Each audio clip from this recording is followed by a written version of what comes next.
Prepih. Kolumnist Primož Velikonja. Razmišljam o minljivosti smrti. V naši službi se v enem dnevu lahko sprehodiš med rojstvom in smrtjo. Prav te skrajnosti so predvsem za mlade kolege na začetku poti lahko zelo stresni. Bilo je sredi poletja. Klicali so priče iz vrtca v precej oddaljeni vasi na Kočevskem, da se je med sprehodom izgubil leto in pol star otrok.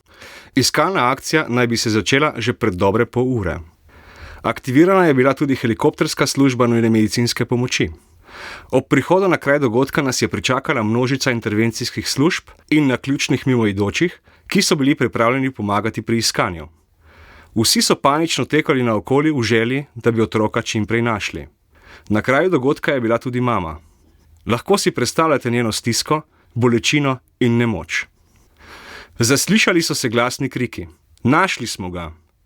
Potem je nastala smrtna tišina. Policist je otroka v naročju prinesel tja, kjer smo imeli pripravljeno opremo za oživljanje. Takoj smo začeli temeljne in dodatne postopke oživljanja. Vsi invazivni postopki, kot so vzpostavitev proste venske poti in intubacija, so tekli gladko. Pri otrocih je vse težje. Zaradi anatomskih in fizioloških značilnosti je treba natančno poznati parametre za določeno starost. Odmerki zdravil, nastavitve na respiratorju, velikost endotrahealnega tubusa, vse se preračunava na otrokovo telesno težo ali starost. Danes obstajajo sodobne aplikacije, ki nam pri tem pomagajo, a takrat smo se lahko zanesli le na lastno znanje in izkušnje. Vsaki 2 minuti smo na defibrilatorju preverjali otrokov srčni ritem. Asistolija, po domače ravna črta. To pomeni, da v srcu ni bilo nobene električne aktivnosti. Menjavali smo se pri stisih prsnega koša in dajali zdravila po protokolu. V izvedbo oživljanja smo vložili nadčloveške napore. Na intervenciji so bili poleg mame še oče, stara mama in dedek. Oče je držal infuzijo, dedek je otroka držal za roko. Na mestu dogodka se nam je pridružila še helikopterska ekipa in nadaljevala naše delo.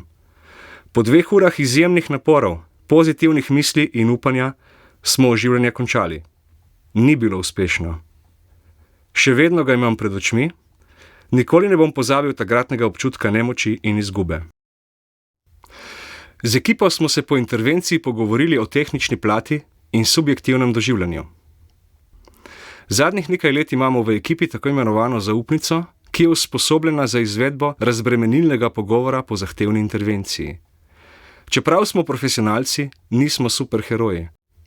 Vsak izmed nas nosi svojo zgodbo. Ko pridemo k pacientu, se poskušamo čustveno oddaljiti, saj lahko le tako damo najboljšo možno oskrbo. Misel na smrt nam verjetno ne olajša življenja. Ponavadi jo držimo na varni razdalji, tam nekje. Vendar smrt lahko nenadoma udari z nepredstavljivo silo. Prikrade se tja, kjer je ne pričakujemo, in nas postavi pred dejstvo, da je vse minljivo. Opominja nas, kako krhko je življenje, kako hitro lahko izpuhti v nič. Zaradi svoje izkušnje soočanja s smrtjo lahko zagotovo rečem, da nam misel nanjo pomaga videti, da je življenje tukaj, zdaj.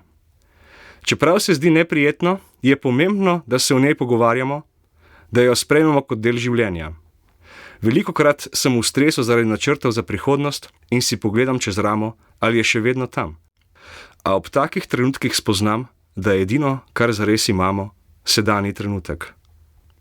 Kaj je zares pomembno? Kaj bi zapolnilo moje življenje?